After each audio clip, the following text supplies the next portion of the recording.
Good morning. All right, you guys. I was just giving you this video and got interrupted, so I'm going to have to start over again. Some of the best news you could ever imagine just happened. ZeroHedge just posted an article by Chessman today on GTII and Finger. And I'm going to read it to you. I want to show you first the chart that he includes. This is GTII, and GTII down in here and back past. It's been a almost 2 years of battle, but then all of a sudden, I didn't see the date here.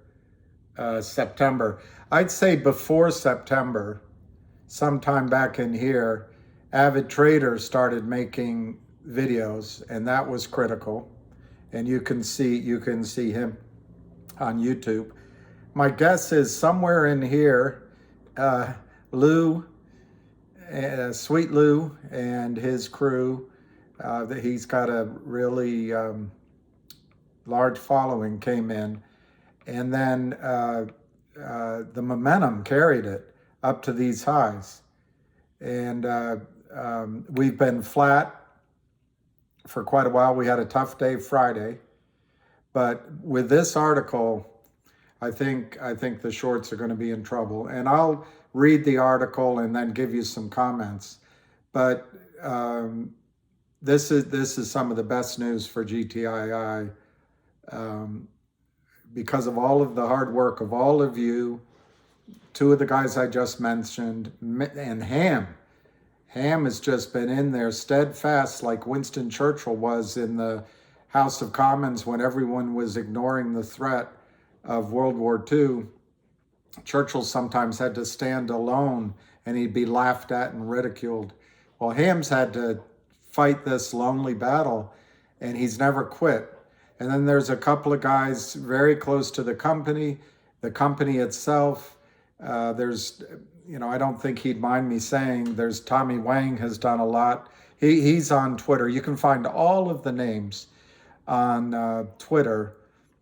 Just go to search GTII latest and you'll see all of the names. There's been a group of, I'd say 6 to 12 early on, hard-hitting, loyal investors, names I won't give out because I'm not sure they want their names out. And the good doctor on Twitter has been amazing. But anyway, let's get into the article. But first, here's finger motion. It's really interesting. I know I've known finger motion a long time. Ham was in this story fighting for them, I'd say 5 years. But on GTII, it's been almost 2 years. But this went flat, and it was much higher. But one of these shark firms on Wall Street, Lind, L-I-N-D, I'm not going to say the rest of it, because there's a good L-I-N-D in Chicago. I don't want to make a mistake. But they came in like a lot of these gangsters do. They lend money to the company, and then they short the hell out of the stock. But then somewhere in here, Ham kept pushing, and I would have to give credit to a lot of the new investors that came in because of Lou. This drove up, and we had a bad Friday. But after this article, it's going to be Katie bar the door. All right, so low power mode. I'll have to read this quickly.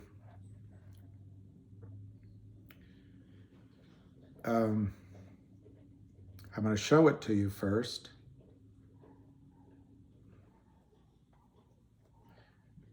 Okay, here it is. This is the article posted to ZeroHedge, and you can go to ZeroHedge.com.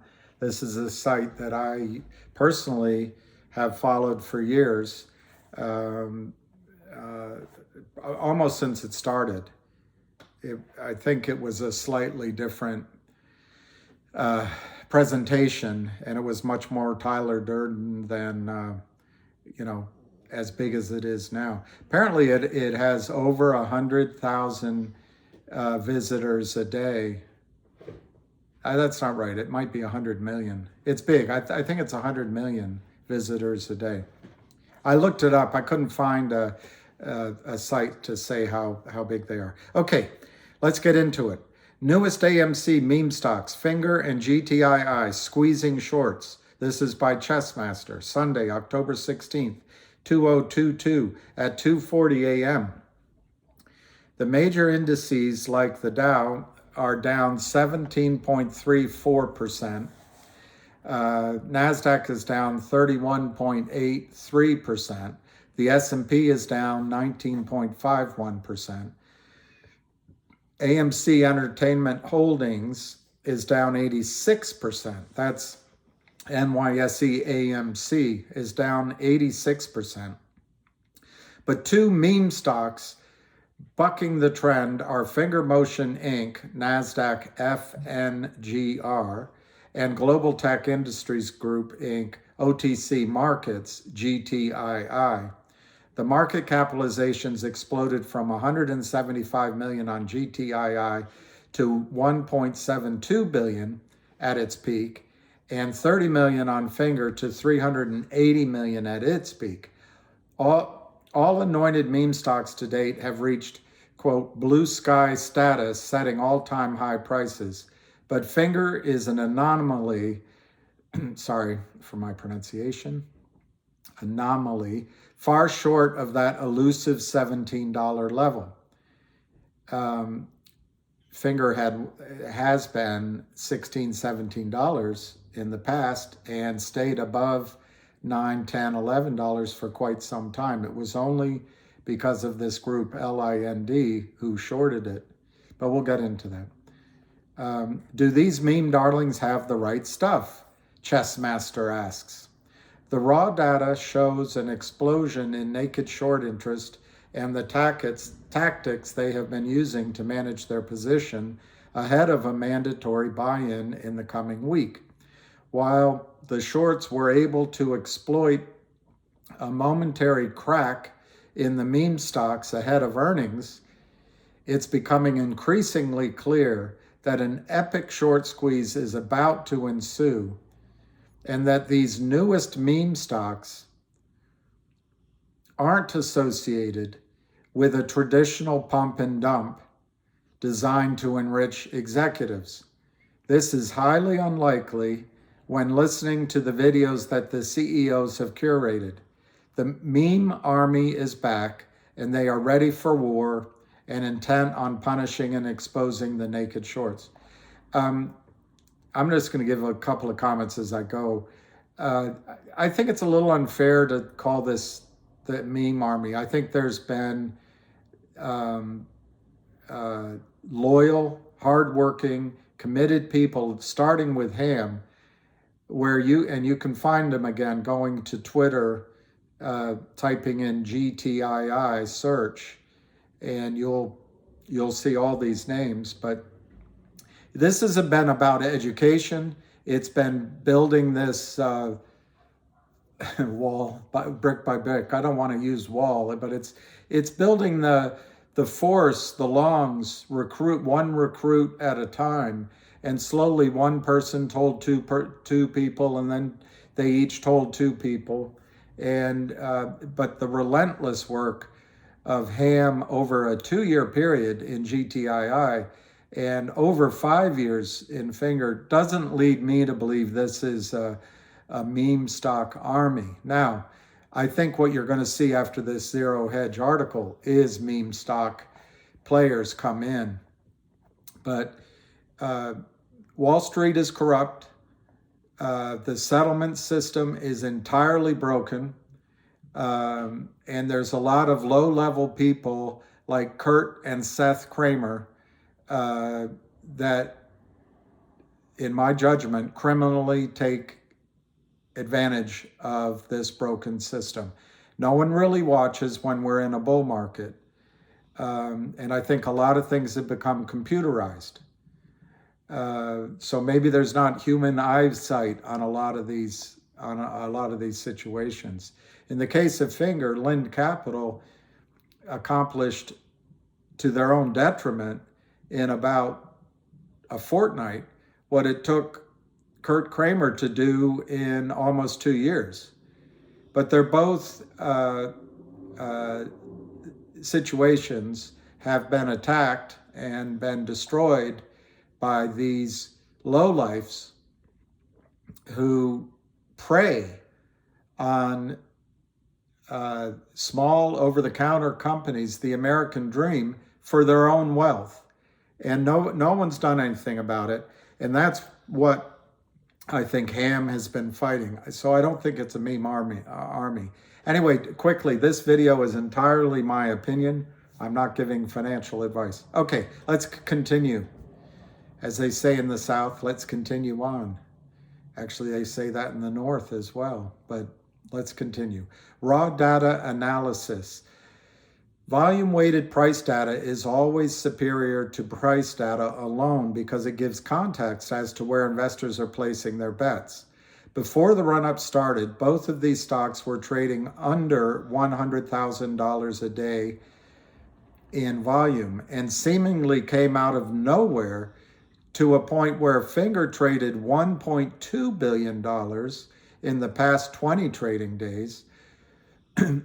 While there was no real actionable news for Finger, FNGR, over the past month, GTII completed an acquisition that gave them enough funding and assets to repay any convertible notes and eventually uplist to a major exchange, bringing to an end the shorting from their toxic note holder who could no longer use newly minted stock to cover their short position.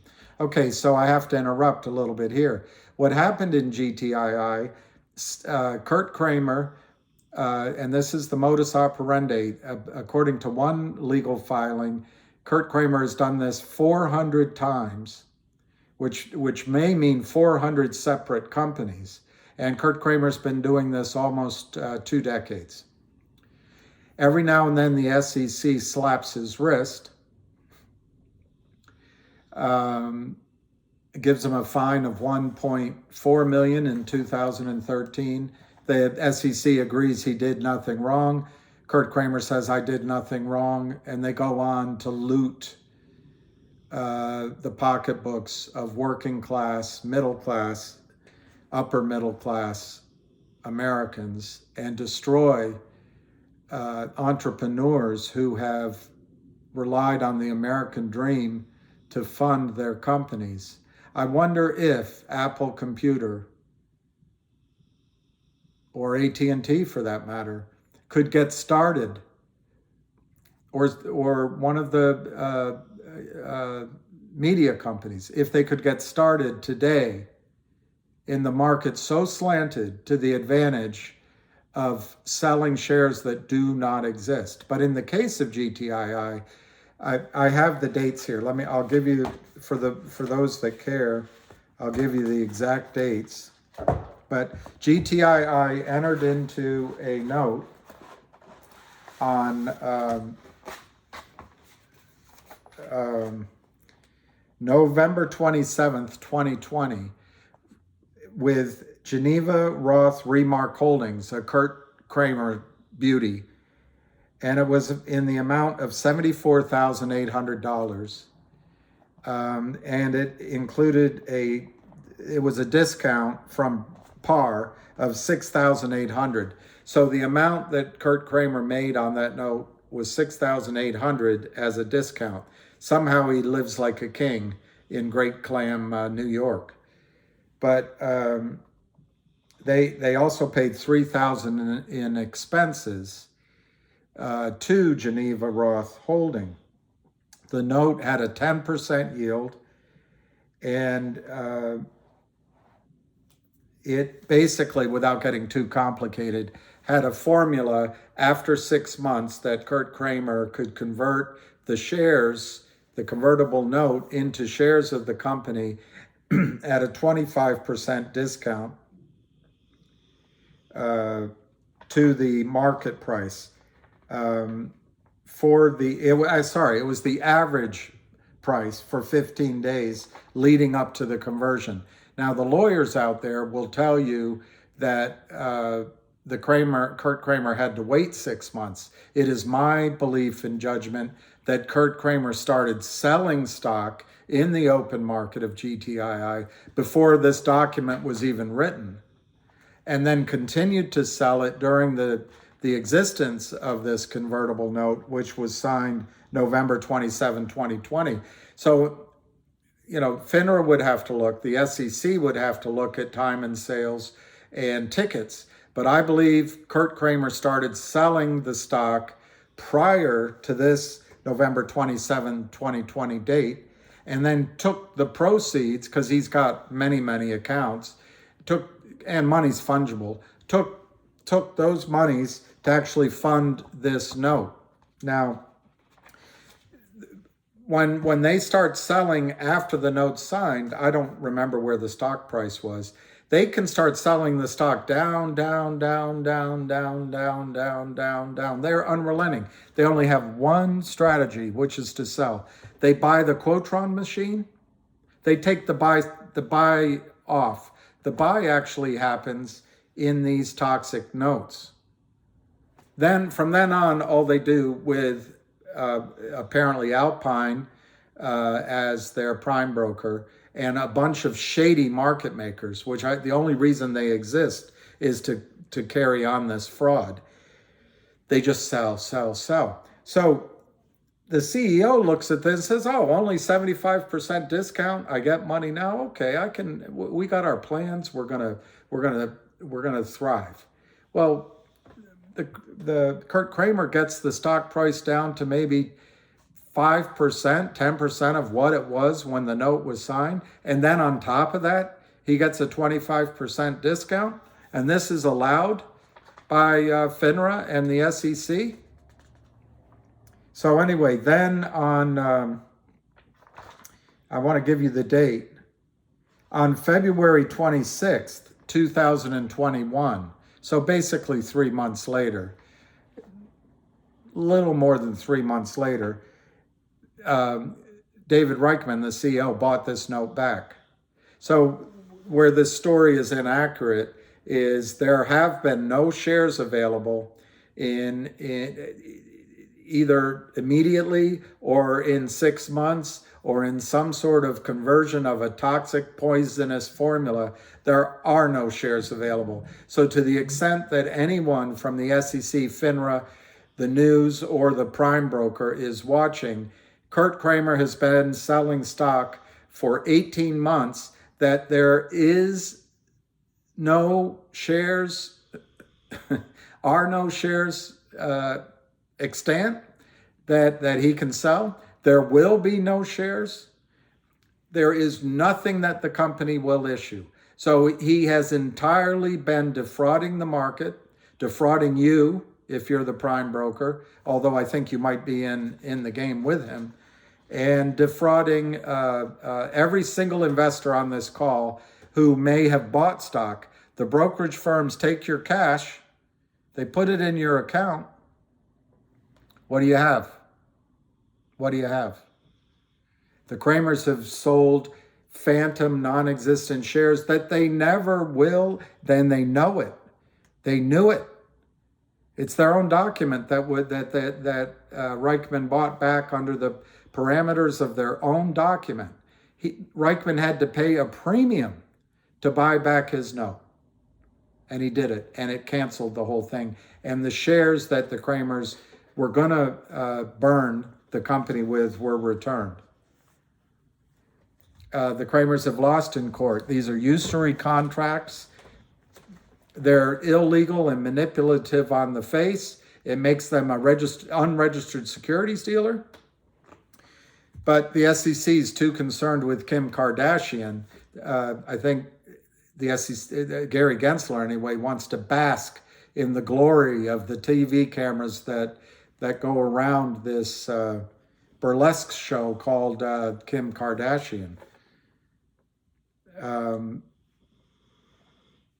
Sorry, let me get back to the article. It upsets me so much, this daylight theft that goes on and on and on. We've put generations of men in prison for smoking pot or making mistakes with drugs, but we allow these kind of guys, Kurt and Seth Kramer and Charlie Mayo, to commit fraud day in and day out for 2 decades, stealing grand theft monies, and we do nothing about it. And in fact, they settle with the SEC over and over and over again. They don't pay taxes in most cases. And so the settlement fees are nothing. And they literally sell billions and billions and billions of shares that don't exist and take hundreds and hundreds of millions of dollars out of your pocket. And they don't go to jail. It's odd. All right. Okay, so I corrected that. It doesn't matter. I think that does apply in the case of Finger, what he said about they're going to have the ability to buy back their note. Okay, next paragraph. Imbalances tend to self-correct.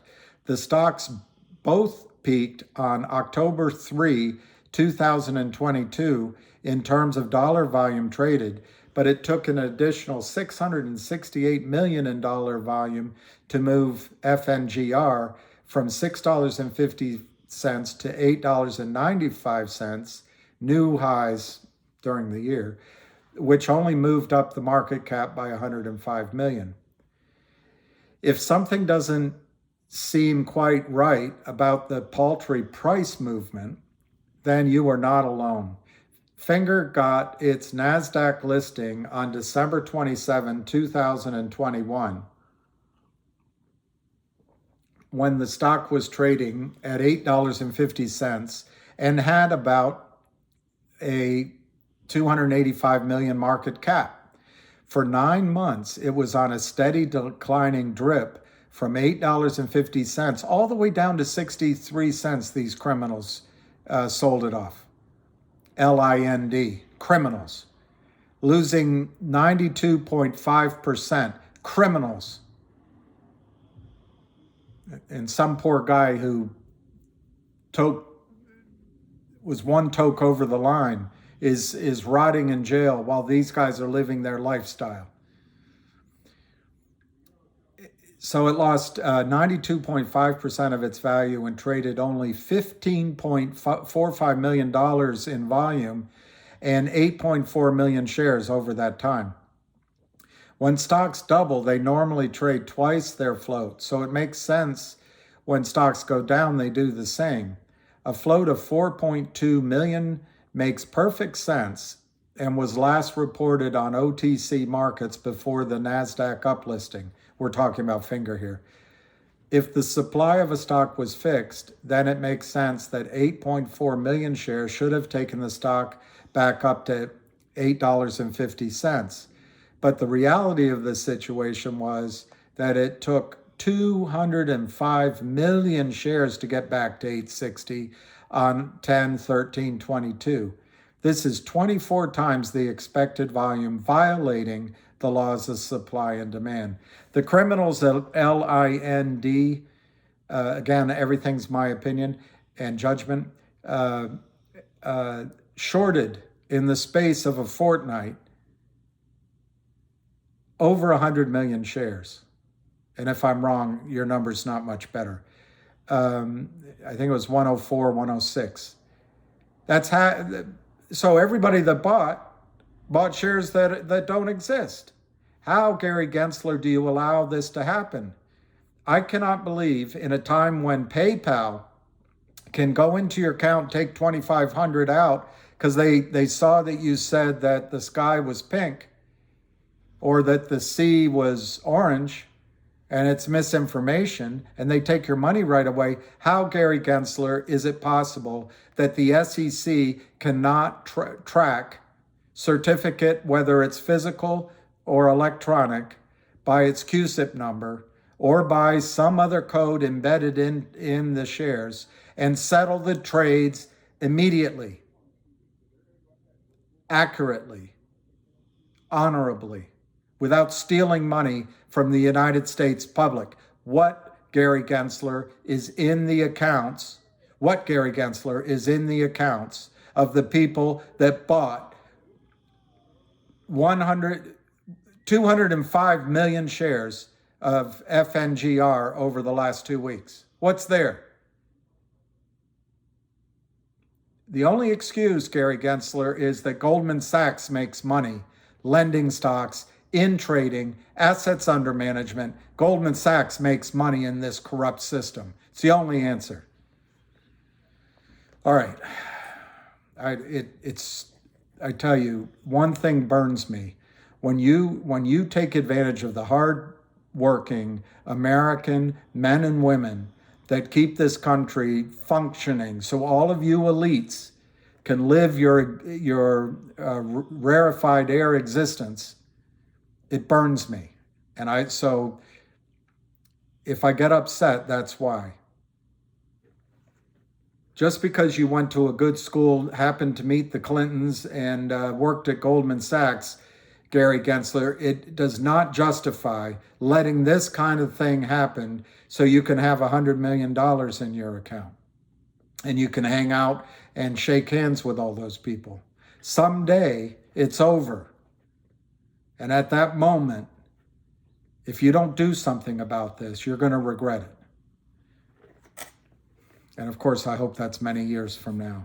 All right, he then gives a chart of trading in both stocks. And I'm not going to read them just in the sake of time. You can go to ZeroHedge.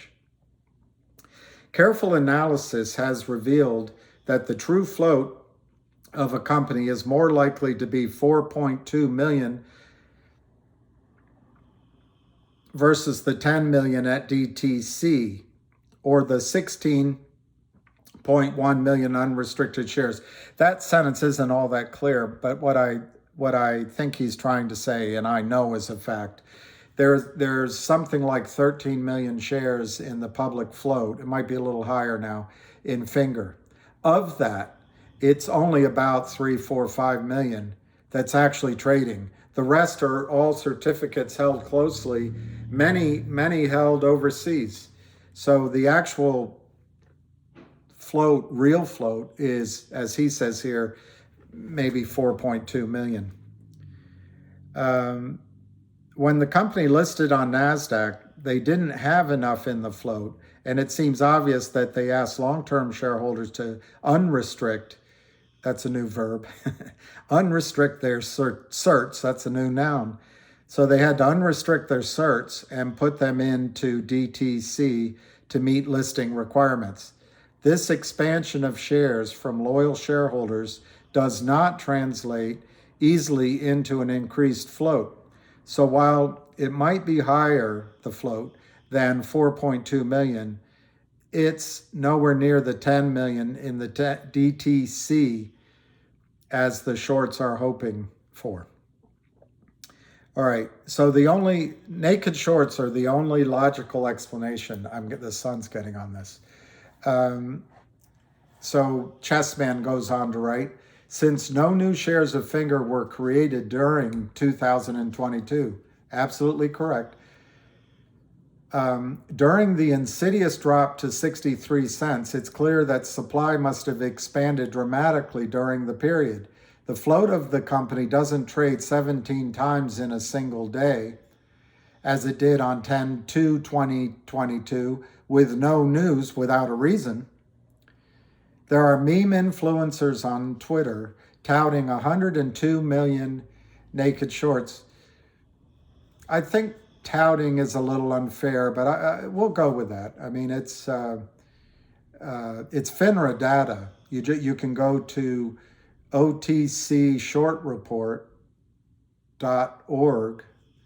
I think that's right. Anyway, it's FINRA data that adds up to the 102 failed to deliver reg show exemption sales. So I'm not sure that it's touting more than reporting. Okay, so there are meme influencers on Twitter touting 102 million naked shorts.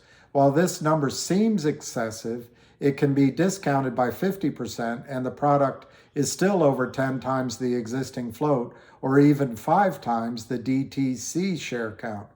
On FNGR, the shorts got stuck in a Chinese finger trap and their cover was burned on Tuesday, October 11, 22, when they made the reg show list. Unbelievable, regulatory bodies having to do something. And got designated a, quote, threshold security, unquote, for excessive failed to delivers for 5 consecutive days. So that reg show threshold security calculation comes from the exact same FINRA data that gave those of us following it the 102 million naked shorts. So it's just reporting. It's not really touting.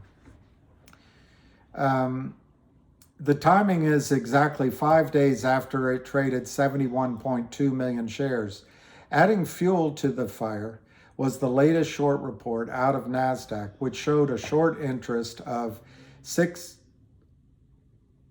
my eyesight, that's just an amazing number, showed a short interest of 660,399 shares as of September 30, 2022.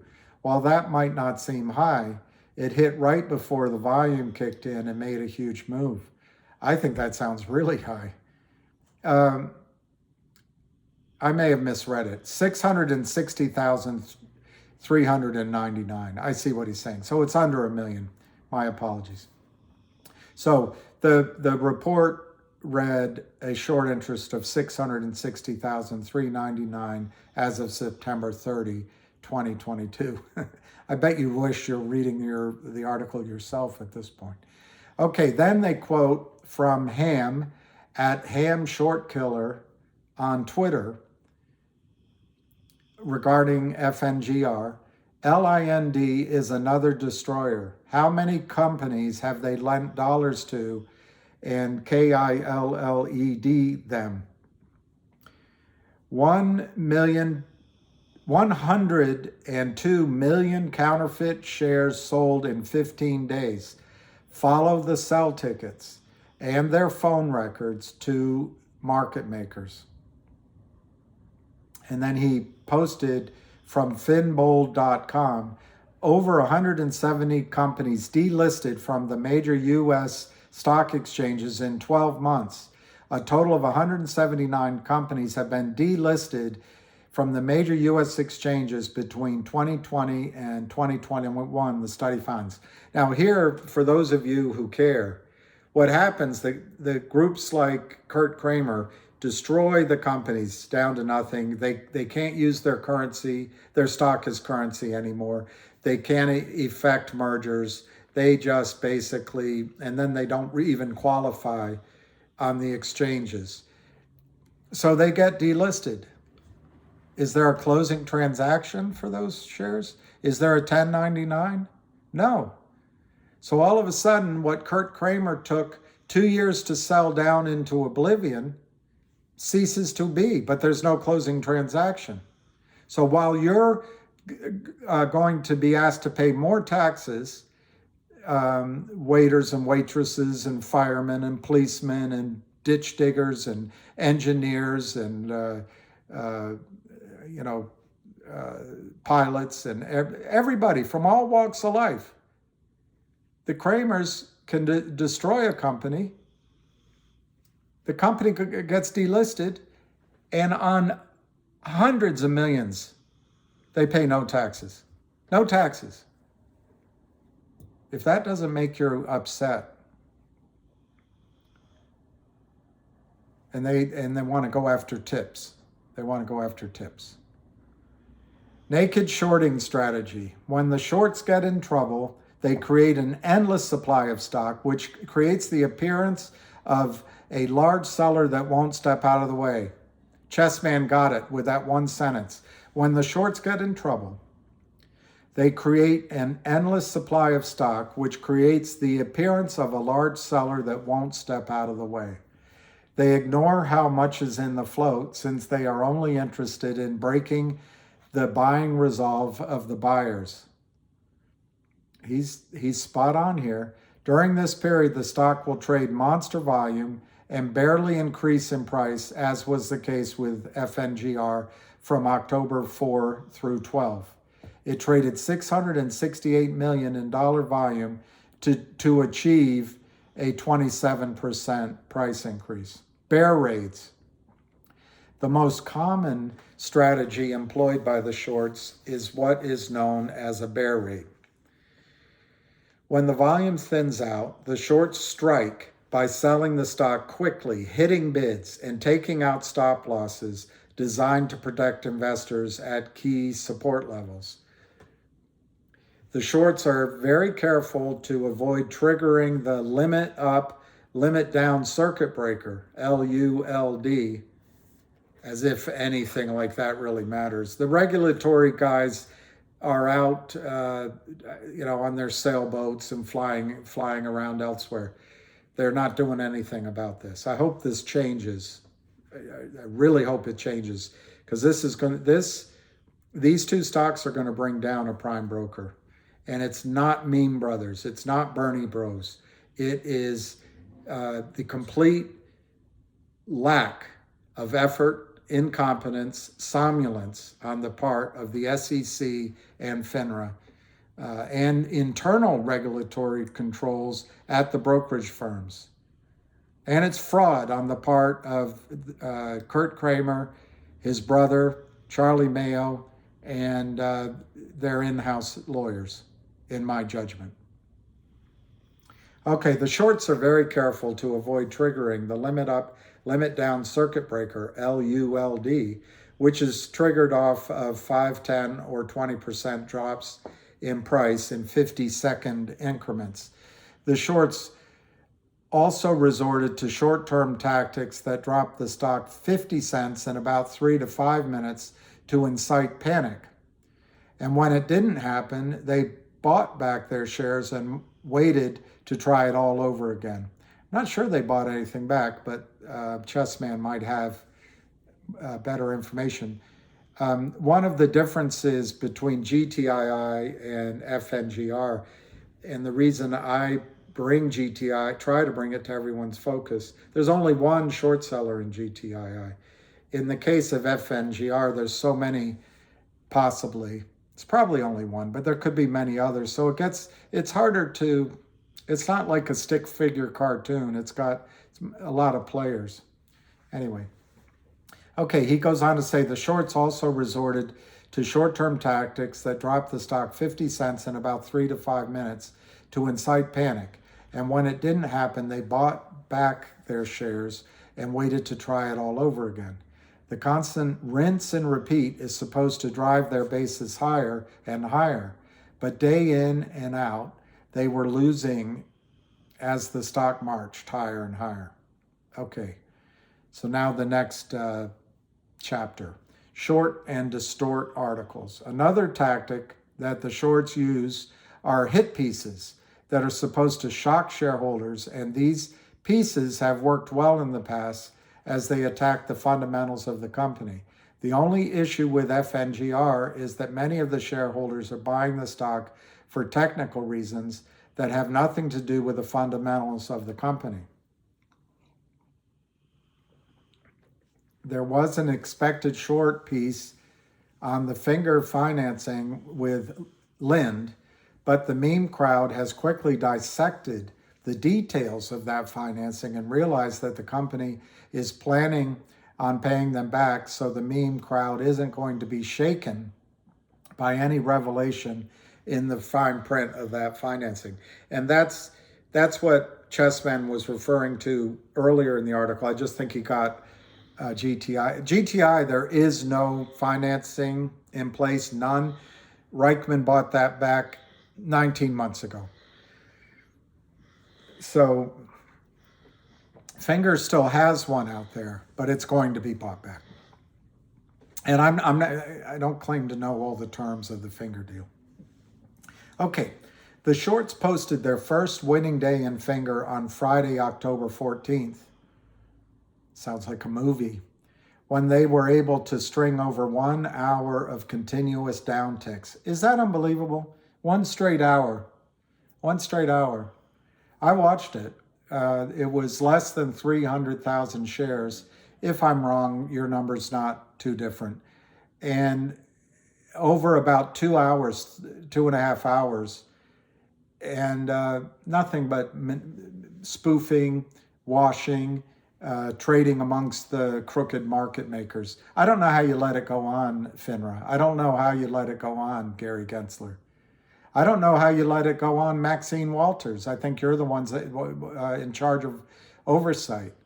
Just don't know how you let it go on. Finger's last quarterly earnings were 4.85 million, and with the softness from the lockdowns, they are unlikely to increase their revenues, so the shorts are doubling down on weak quarters. Expectations are a 15% decrease to 4.12 million in the quarter versus company guidance of 4.71 for the quarter and 23 million for the year. Still, does it deserve to go down to 63 cents on 14 million shares float? Market cap 30 million. Is that the proper number? The crack research team at LIND decides that's the right number? Not Gary Gensler, not the level playing field of buying and selling with transparency and with information available to both sides. Gary Gensler, if you want this, in the case of GTII or FNGR, if you want a level playing field, the only way to level it up, if you're not going to regulate, let the longs buy 102 million shares of FNGR with no cash required. All they need to do is give an IOU to the brokerage firm to buy those shares, and they can settle in 35 days or kick it down the road. It's not a big deal. Do the same thing for GTII. Almost 200 million shares. Let the longs buy 200 million shares of GTII that are phantom, sold, that don't exist. Let the longs buy those without cash. All we have to do is just make an edict that the brokerage firms accept from us an IOU. And then it'll be a level playing field. And then I won't be upset.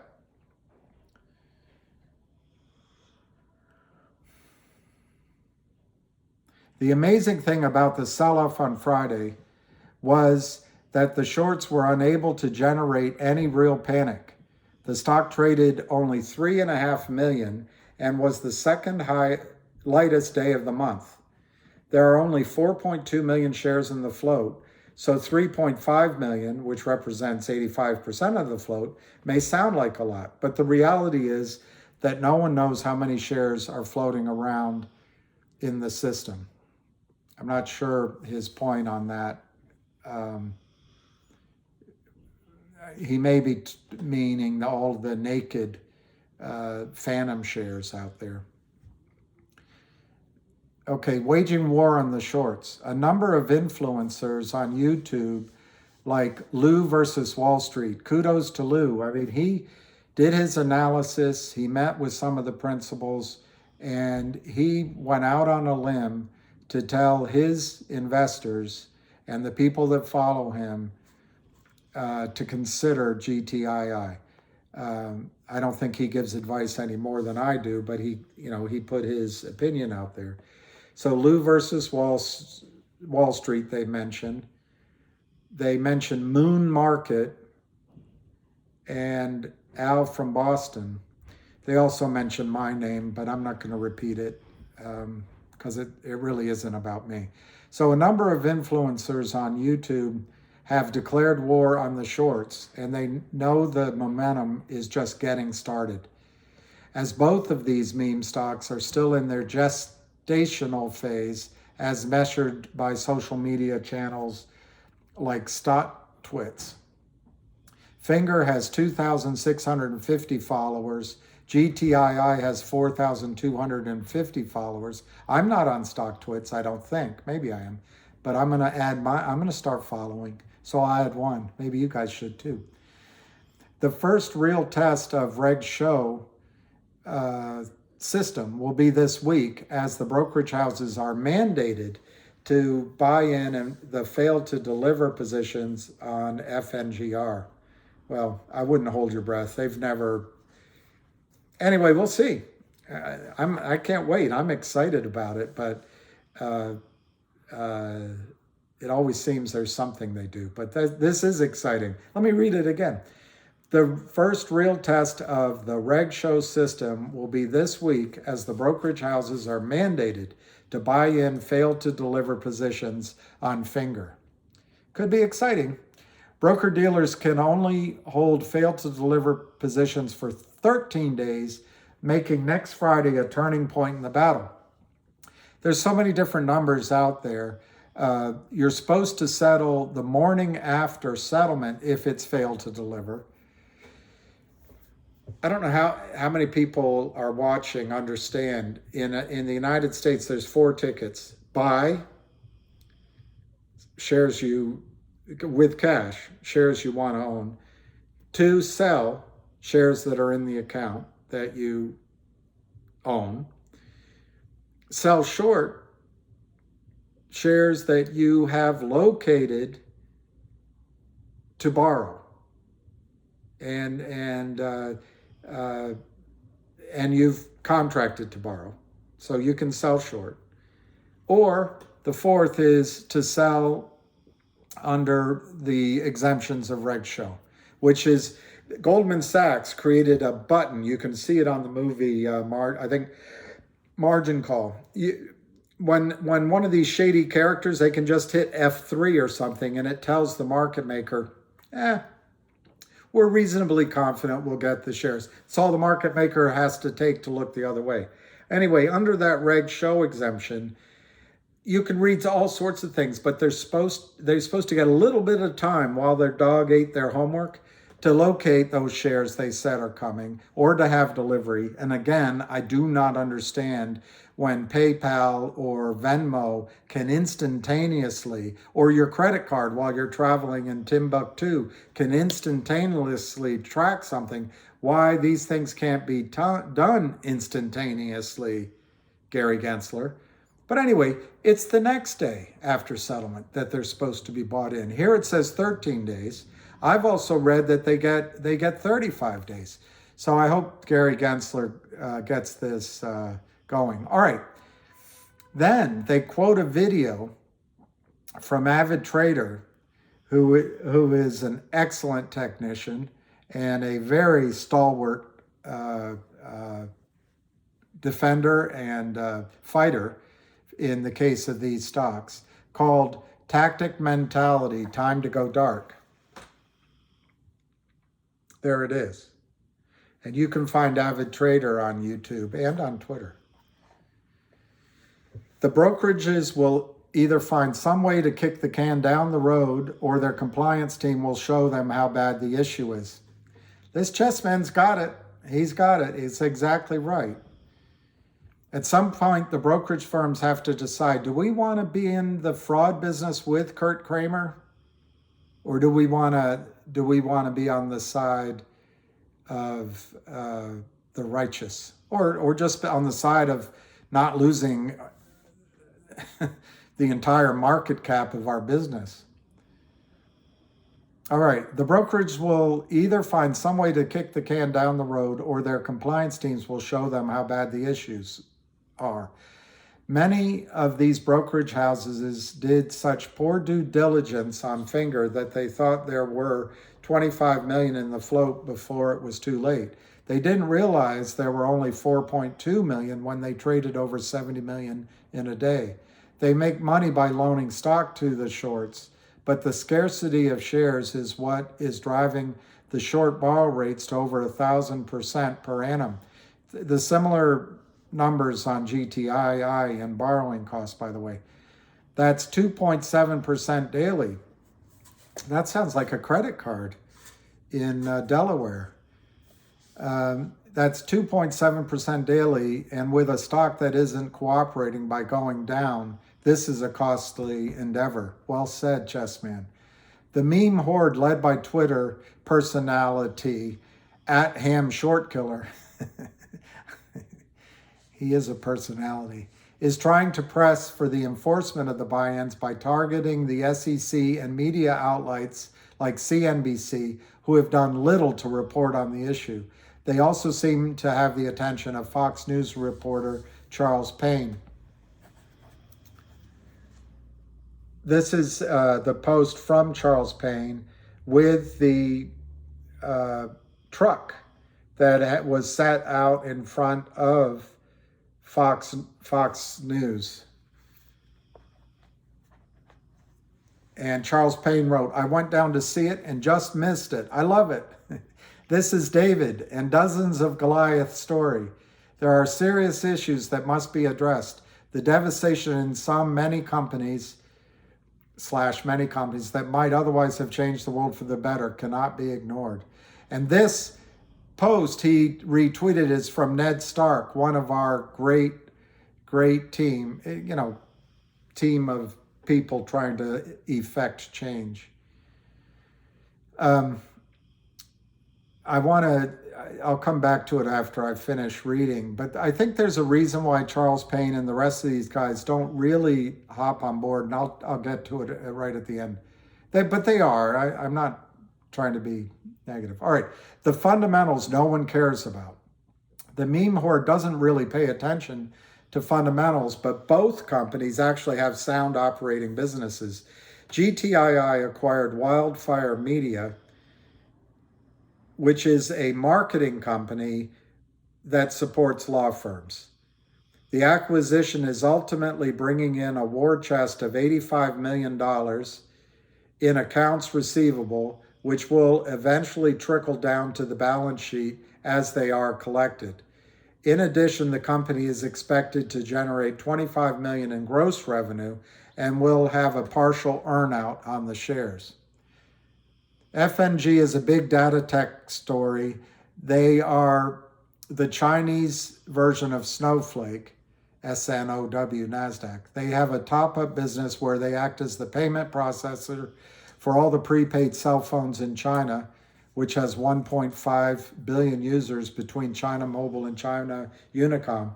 They also have a growing SMS business that does commercial text messaging for Chinese companies and ensures it passes the censorship requirements of the regime.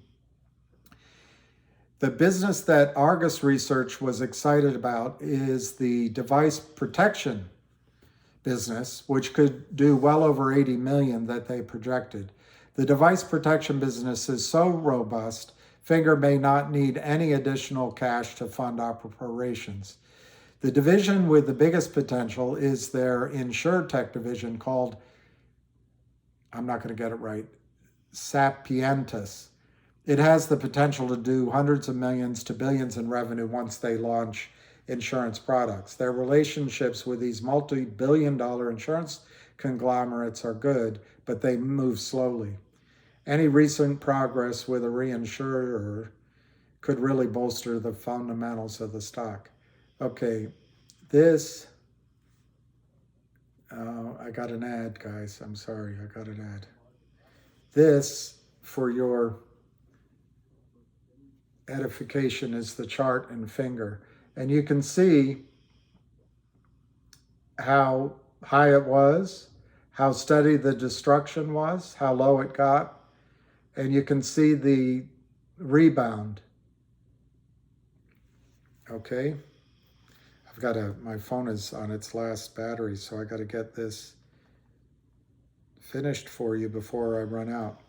Okay, so short squeeze or too late to the party. The question on investors' minds is if the play in these newly minted meme stocks is over, or are they too late, the investors, to the play? Meme stocks go in cycles, and right now these two are in the awareness stage. Their social media following is just starting, and the meme investors are having their resolve tested as the volatility ramps in these names. Despite the gains, the stocks really haven't squeezed higher. Finger is essentially trading under its NASDAQ listing price. In other words, the price it was when it was listed on the NASDAQ.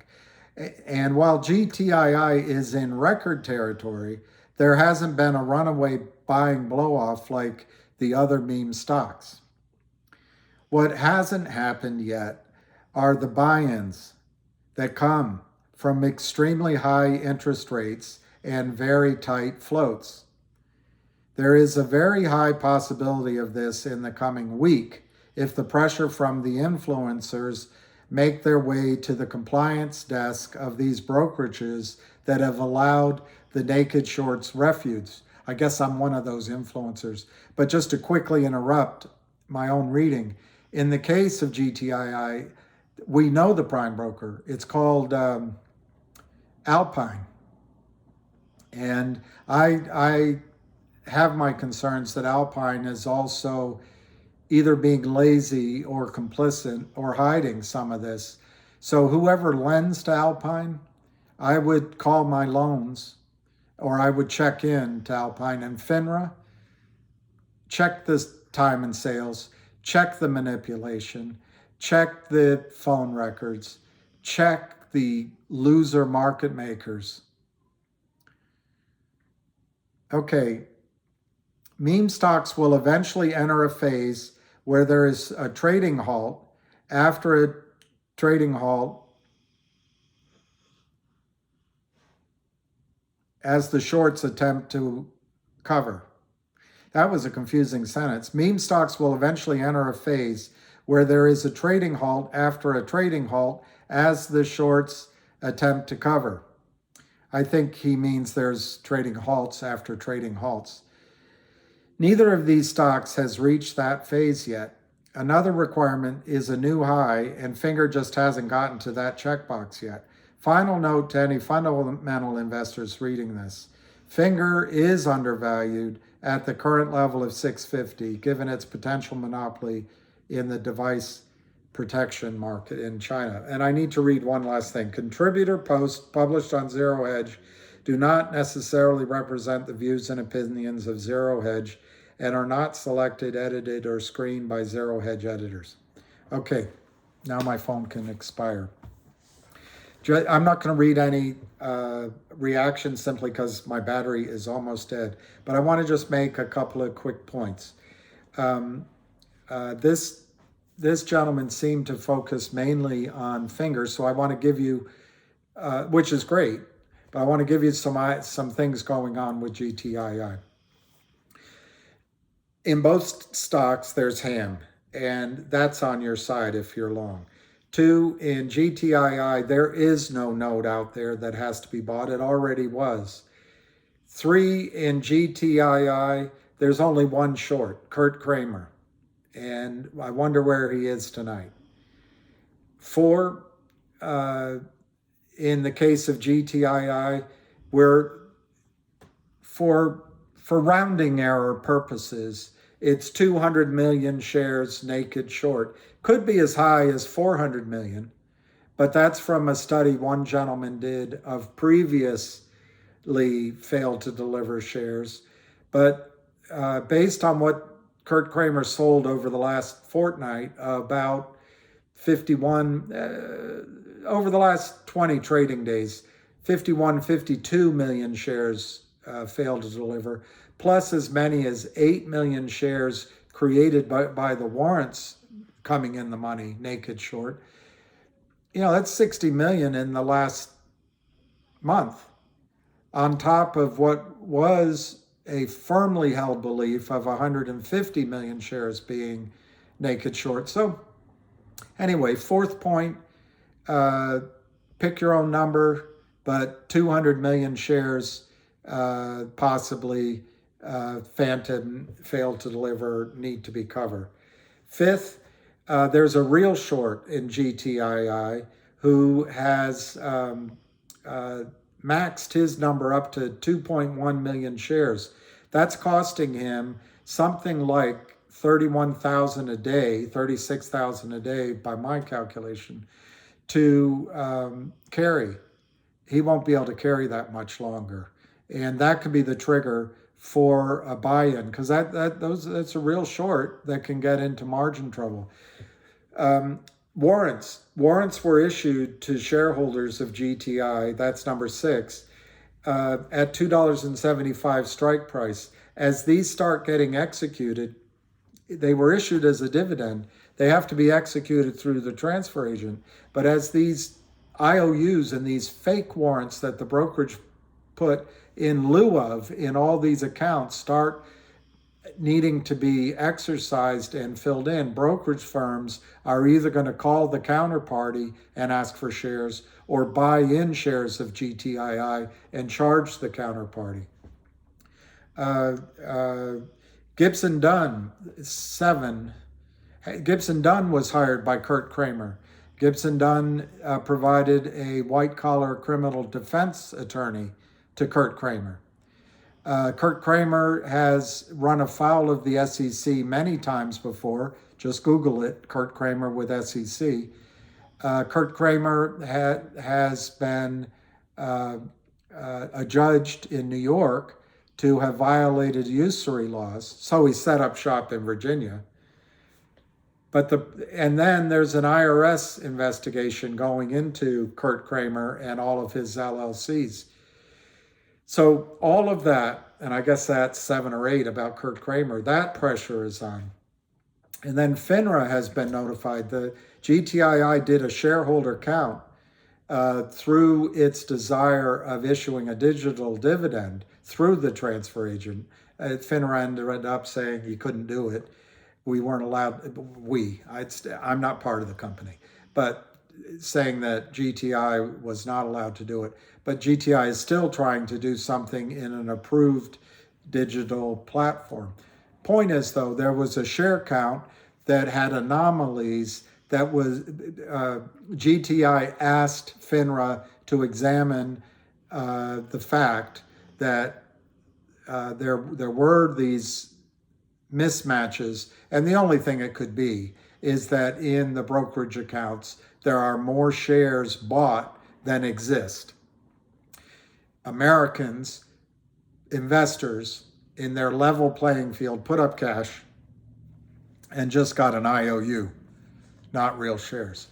There are fundamental news. The wildfire, as this Chessman mentioned, we expect a closing at post-audit any day now. But there's other fundamental news coming in the case of GTI, potentially. And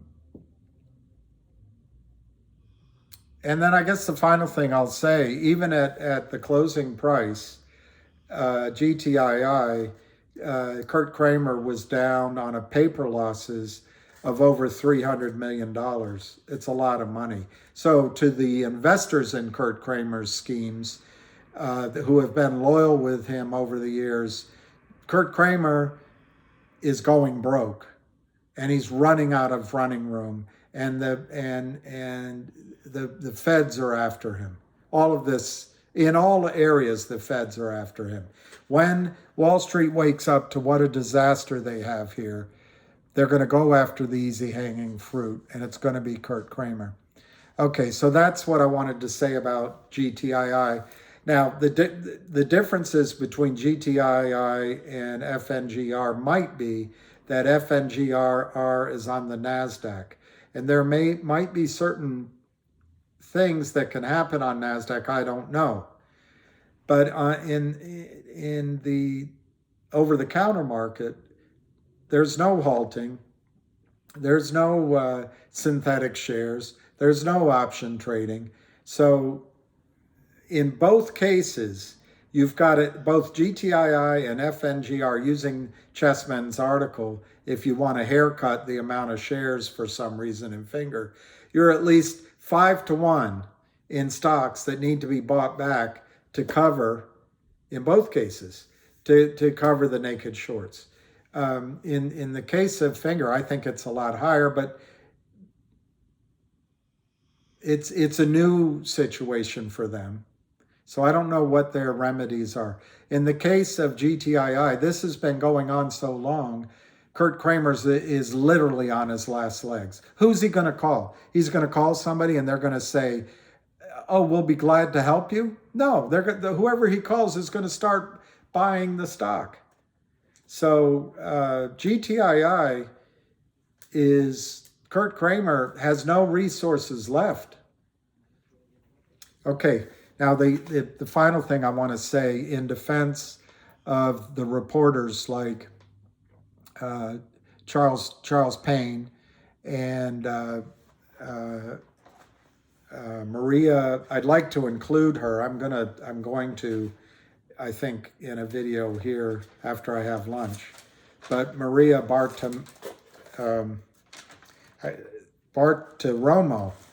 I always put an L in her name, Maria Bartiromo, who I really admire, and she does a great reporting. And then Melissa Lee and her team. I think Melissa Lee also does good reporting at CNBC. I think these guys and gals, obviously, that's the English language, are concerned that they don't want to support one stock, GTII, or two stocks, GTII and FNGR. Well, I just want to tell you guys the damage that Kurt Kramer and his ilk have done across all over-the-counter stocks. It's embarrassing to the over-the-counter. I called in there. It's embarrassing to the OTC markets. It's embarrassing. When I started in the business, the United States financial markets were the pride of the world, and the capital formation ability of the markets were par excellence. Now you can't form capital in these markets unless you go to the big hedge funds, unless you go to Palo Alto, Chicago, New York, and the white shoe boys and the ones that wear pinky finger because they were in a fraternity with somebody else, and the girls too.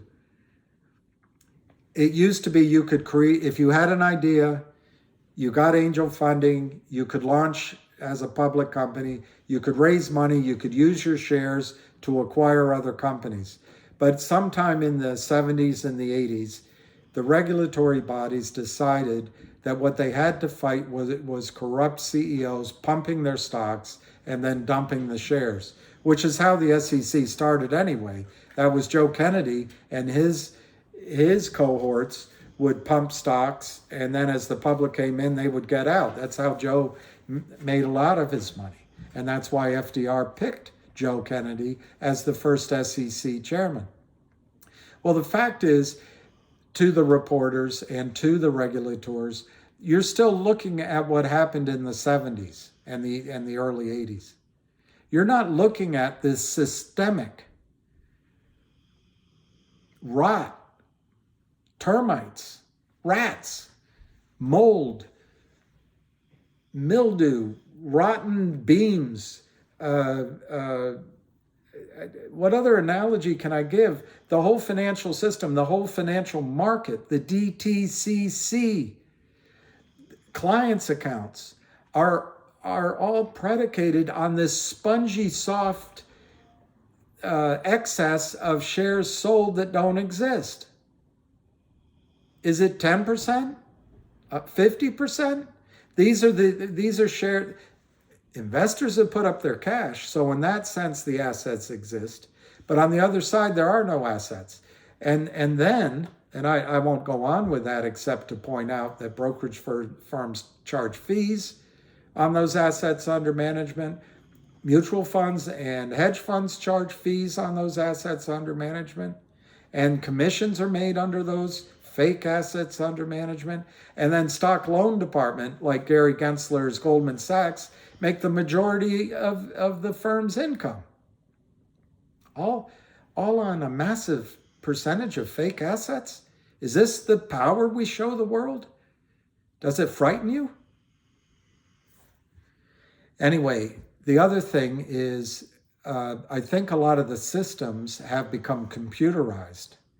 So I think the oversight once the corrupt lawyer writes a letter saying, oh, we'll get these shares, a box is checked, and then they take the orders and they don't look again. They've never been caught. What the reporters and the regulatory bodies have to look at is that Kurt Kramer destroys companies. He has lent money with his big smile and his website, Power Up Lending, www.poweruplending.com, to these companies that have no access to capital. Remember, Gary Gensler, any stock under $5, major brokerage firms will not allow their clients to buy. And in many cases, they tell them they can't even hold them in the account. $5. So below $5, Kurt Kramer has the ability just to shoot fish in the barrel. There's no research under $5. No research. And when FINRA looks into it, it's if there's price action to the upside. But no one cares that it's dump, dump, dump, dump, dump, dump, dump, dump. Take a breath, dump, dump, dump, dump. Good news, dump, dump, dump, dump. Bad news, dump, dump, dump, dump. New retail buying, dump, dump, dump, dump. Financing, dump, dump, dump, dump, dump. So while you all are chasing the ghosts of pump and dump, it's the dump and dump that's destroying the American dream. And I guess the other pressure I know what it is with regulators. They want their daughters to go to the best schools. They want to spin out of the government and earn a lot of money sitting next to Ken Griffin at Citadel. All right, I got that. But reporters are supposed to be more like Woodstein, fearless, and focus on the facts. And it might be that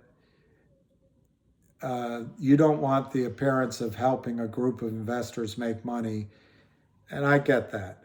But what I ask you to look at is the fact that these criminals on the other side of the trades have destroyed, in court filings, you can read about them, I can provide them to you, billions and billions of shares of hundreds of companies.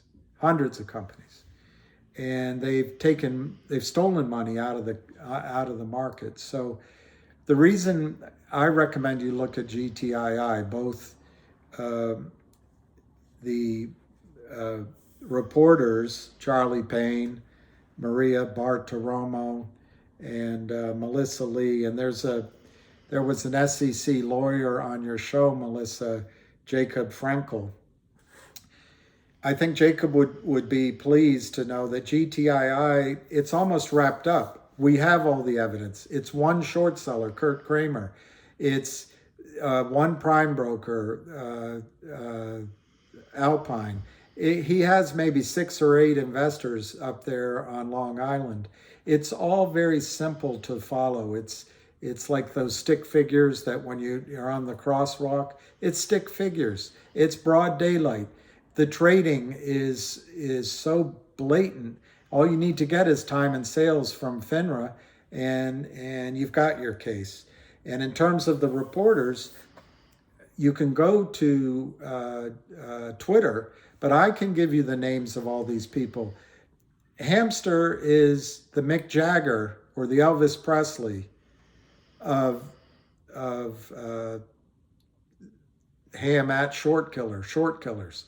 Ham is the big get, but if you want some others, there's the gentlemanly surgeon doctor.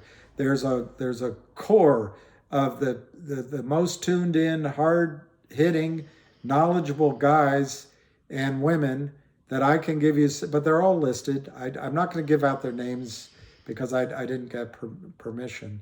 You can get Lou at Wall Street. You can get Avid Trader on, and I'll be glad to help facilitate whatever can happen. This is the single story of the American financial markets. If GTII were to go up, I don't know, you got 200 million shares, you go up $10, is that 20 billion? Got to add a zero to 200 million, 2 billion. Anyway, I'll let you figure it out. I'm showing my weakness in arithmetic. But when GTII goes down, a prime broker is going to go down, and it'll be 20, 30, 40, $100 billion. That's the story that one of you guys want to get in front of. So anyway, I hope I wasn't too worked up in this call. Hour and 15 minutes. Good morning to everybody. Make sure you have your good to cancel orders in. Tomorrow, both stocks, GTII, FNG, gap open. I think GTII breaks $9 instantaneously, pauses briefly at 10, a little bit of a hiccup at 13, speed bump at 15, maybe some fleshing trading around at 21. I think finger probably opens at 13. And then it's 17, 16, 17 will be some churning and spinning and all that. But then I think once it's through that, it's 21. And I'm not sure 21 will hold very long. So the next one is 34. And I think that's true of GTII as well. They both could be $34 stocks tomorrow. And that's not stopping there. So anyway, if you listened the whole way, thank you. And if anything good happens, the Art Museum, the Museum of the Art, the Art Museum of the Americas, which is part of the OAS, Organization of American States, would love you to become a member. It costs $50. And if not, any donation would help. It helps people like this up top that are young and unjaded in the world. Anyway, I feel I've calmed down, but I feel like I was really worked up in this presentation. I apologize for that, but this is so fundamentally wrong what has been allowed to go on for 2 decades. Wealth is shifted to the 1%, but wealth is also shifted to these criminals. And it's in the bigger pockets of money too. This system needs to be cleaned up, Gary Gensler and whoever I forgot a nice gentleman's name, I forgot his name, of FINRA, and the reporters. Otherwise, there could be a time when the markets collapse so severely, there'll be pitchforks out. And I would think one of you wants to be Woodstein, or maybe all 3 of you could be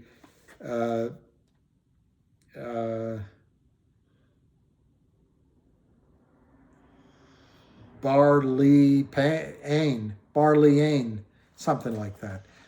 Anyway, I appreciate that everyone listened. I wish you all a beautiful Sunday, and it's gorgeous here, so take a moment to thank your lucky stars for another day. But get ready for tomorrow. We're going to rumble. Cheers.